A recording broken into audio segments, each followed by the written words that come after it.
உத்திரமேரூர் அருகே 100 ஆண்டுகள் பழமையான ஒரு புளிய மரத்தில் 70 ஆண்டுகளாக வசித்து வரும் ஆயிரக்கணக்கான வௌவால்களின் நிலை கேள்விக்குறியாகி உள்ளது. காஞ்சிபுரம் மாவட்டம் உத்திரமேரூர் ஒன்றியம் ஆனம்பாக்கம் ஊராட்சிக்கு உட்பட்ட நீர்குன்றம் கிராமத்தில் 60க்கும் மேற்பட்ட குடும்பத்தினர் வசித்து வருகின்றனர்.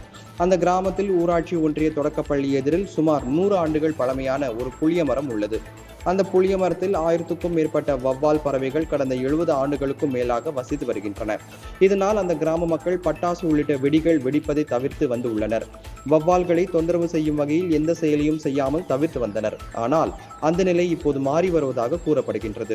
வீட்டு விசேஷ நிகழ்ச்சிகள் மற்றும் துக்க நிகழ்ச்சிகளில் பட்டாசு வெடிப்பது, வான வேடிக்கைகள் போன்றவை மெதுவாக வழக்கமாகி வருகின்றன. அதேபோல் வௌவால்களால் நோய் தொற்று பரவும் அபாயம் இருப்பதாக ஒரு சிலர் கூறுவதும் மக்கள் மத்தியில் அச்சத்தை ஏற்படுத்தியுள்ளது. இதனால் கிராம மக்களுக்கு அந்த வௌவால்கள் மீதுள்ள அக்கறை நாளுக்கு நாள் குறைந்து வருவதாகவும், இதே நிலை தொடர்ந்தால் நாளடைவில் அந்த கிராமத்தில் வௌவால்களே இல்லாமல் போய்விடும் எனவும் விலங்குகள் நல ஆர்வலர்கள் கவலை தெரிவிக்கின்றனர்.